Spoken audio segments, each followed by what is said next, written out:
this is one of those things where what is worse, what's actually happening, or just the news of it happening?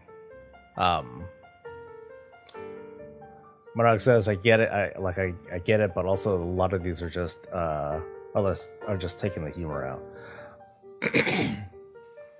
That's why I called it like kind of like I referred it as like a sterilization of WoW, and I'll be curious to see so we've noticed that what's come in more recent expansions, we're seeing much less of that, and let's not forget, like, these references that we're seeing, this is like less than a drop in the bucket that is WoW references and text and pop culture stuff.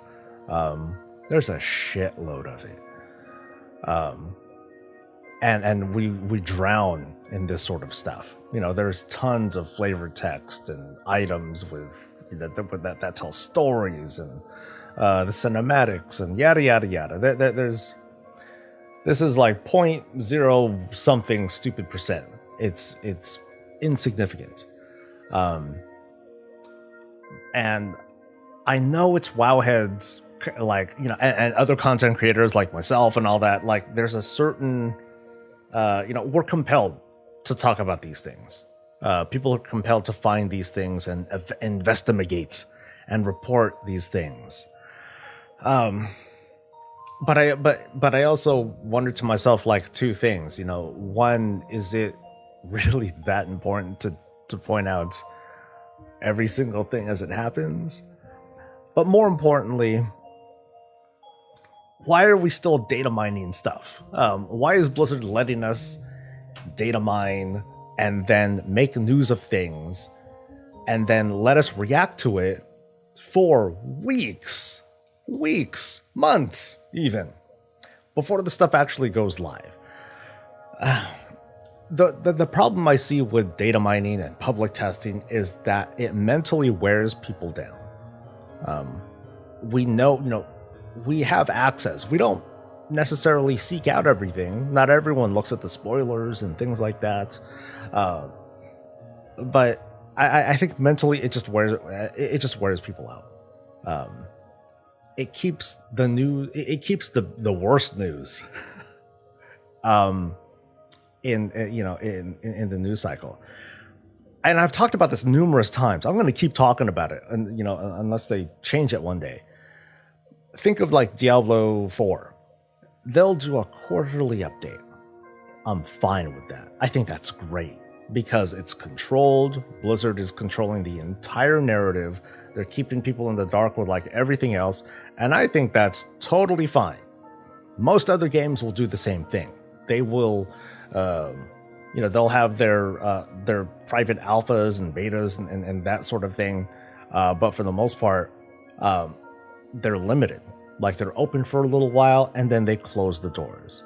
Blizzard just leaves that shit out, like, we're not allowed to just walk into their campus, but we're pretty close to it, right? We can see things as they develop. We can see things that are definitely not going to be in the game as they happen. We see developing changes, but then we as laymen will react to them. Like, if you look at before, it's gotten a little bit better now, but if you look at articles that talk about, dude, this new build is out, huge nerfs to your class. And then when we look at them, we react to them, we get mad or happy or something like that. And it's this roller coaster of emotion. We totally get taken for a ride. And then by the time things actually launch, then we have, whatever we have, minus hot fixes, because those are bound to be a thing. The emotional cost to that, though, I feel like is just really high. And going back to what's going on here, if this was just like done, if these changes didn't happen until the final build, like the live build, if they just sat on them this whole time, there would still be a strong reaction, but we'd also be playing the game. We'd also be talking about like hot fixes or whatever. We would be enjoying like the new renowned stuff. We've been enjoying this and this and this. But this is what we have instead. We have this long, drawn-out drama. One thing after another, 1 week after another. Before these references started to appear, people were pretty cool with like 915. If anything, the worst part of 915 was that this stuff should have come sooner. Blizz. Too little, too late, yada, yada, yada. But largely what was coming, or what is coming, is cool. It's still cool. Some people are letting these references, they're letting these take the excitement away of what's actually coming. And I find that kind of weak, dude. Weakened part of players who let themselves be affected by this stuff, but it falls onto Blizzard first because they allow this sort of stuff to happen. They would have, could have, should have saved all this stuff for like the final build. I don't know how game dev works, but if they could have deferred all this stuff to like the very end, and then surprise people all of a sudden, like boom, just like that, followed by a statement, done. But that's not what happened, unfortunately. Now we're just gonna keep getting these names and references and memes and all that, and extended reaction. This whole thing just runs deep, and what we're seeing here is this really thorough scrubbing of what once was. I feel like the people that are reacting really strongly to this, this is no longer my WoW, that sort of thing. I don't want to disparage other players and be like, oh, so you're pro harassment, huh? I don't want to think that. I'd like to think that all of us, for the most part, are good folks. But I do feel like some folks are very stuck in an era where jokes like these, they were okay for their age. And these folks don't feel like it's okay for it to move on from that, by scrubbing the past. Because I get that. The efforts that go into this, they should be doing other stuff instead. Please, like this was more thinking about it than implementing that stuff. This is easy. Adding a quest line to tell people why they can't fly yet in an expansion, apparently that's hard. I have such beef with that, man, I swear. Cataclysm Brokia, 2 Rambo zones, CSI Miami zone, Indiana Jones zones, etc. It was all just too much memeing and made me not care if references were a thing. Johnny says exactly, which is why I hate being attacked for my view on the historical state of the game. I'm not for harassment for anyone, but I'm more pro future for the game. If these were the team felt this was necessary, so whatever. This doesn't change my gameplay in the slightest, because let's be honest, how many of you are still going to play through this stuff and even see these references again? It's not even so much data mining. Like, new players are going to see this stuff and they're going to be like, wow, what happened to the green skin references? Of course they're never going to know about those. It's not going to be a thing. So people are mad at, some people are mad at what they call the principle, this invisible thing that makes them right. It's the principle of the thing. They shouldn't do this because principle this, principle that. I see those comments and I think to myself, and I don't want to reply to them because I know I'm not going to get anywhere. But I see those and I think, that's all you got? That your back's already to the wall with your argument? I don't think there's much of an argument for keeping these in. But I do wonder, like, how far can it go, too, right? And I want to be very measured on this because I don't like getting too hyperbolic or supporting like the theory of snowballing and stuff like that. But I think of trolls. Trolls have trolls never sat with me very well because they have such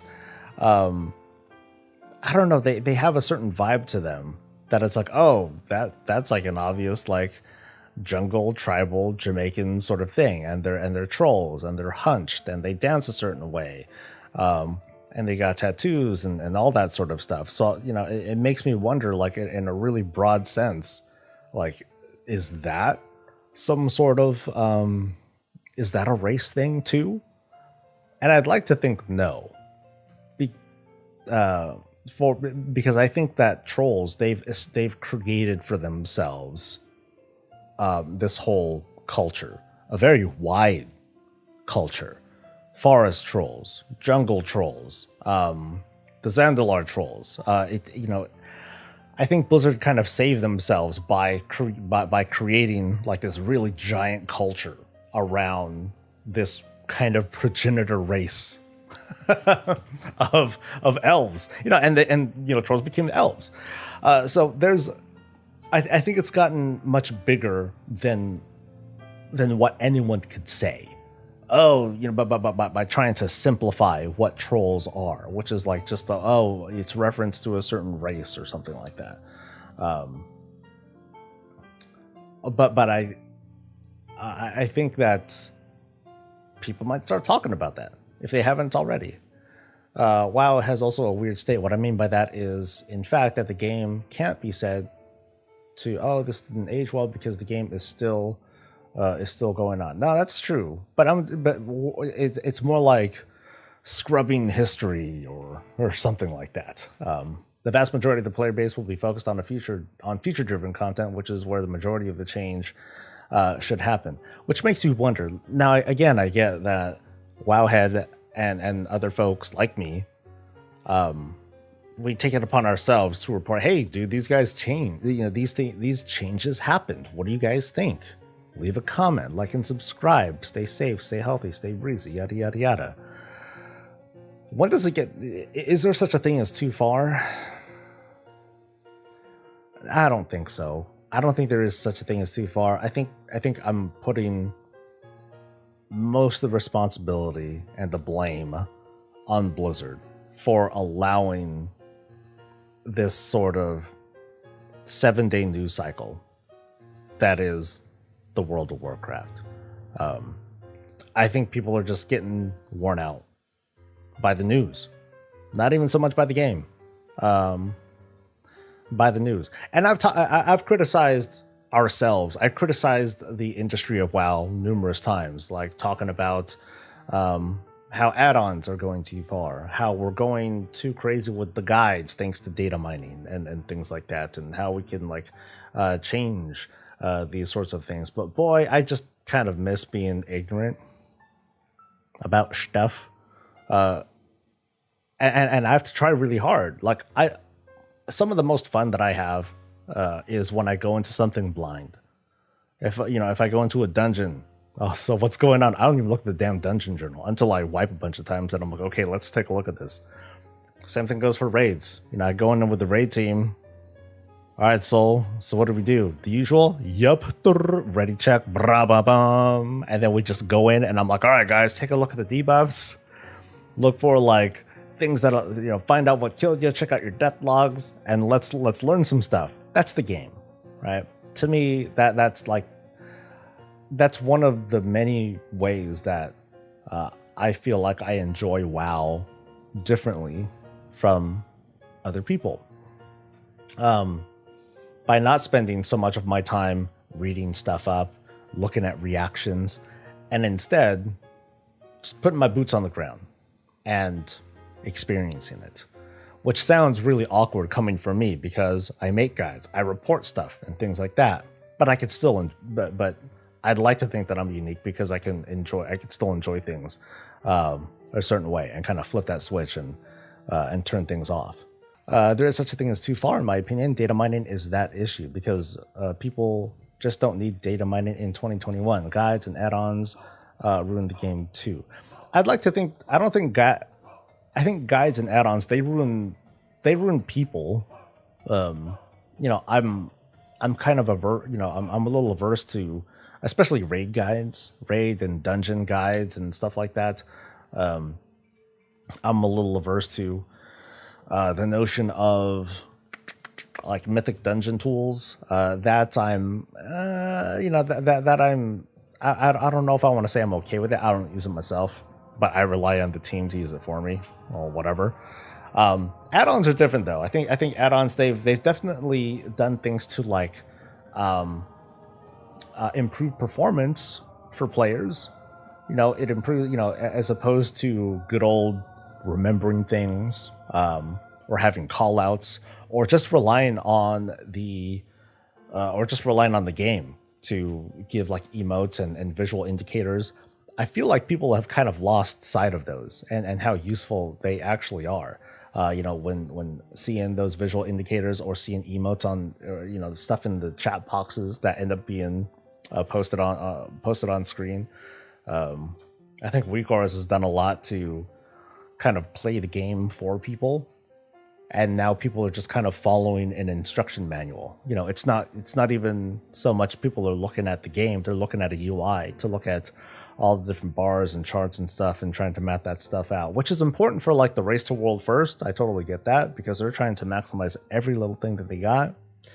But Gear finds a way, and I think that without add-ons, we would add days or weeks to progression. But I think overall people would kind of feel better off because they would actually get to, be more accustomed. They would learn the encounters like manually. They would learn it on a more analog level. I guess I should say it like that. I mean, Mercenaries was the best example, going blind into something for fun. Yeah. Isn't that what gaming is, homies? Or like enjoying TV shows and movies. A lot of us don't want to feel like we're wasting our time or money by getting into something that we end up not enjoying. But I feel like we're losing our sense of risk. We're very skittish. And when I say we, I'm not assuming that it's you, but there isn't any better word that I can use. I think we feel really skittish about, our precious time and our precious money because we don't got an infinite amount of that. And there's a lot of movies and TV and games to enjoy. We want to make sure that the time that we spend is time well spent. I get it.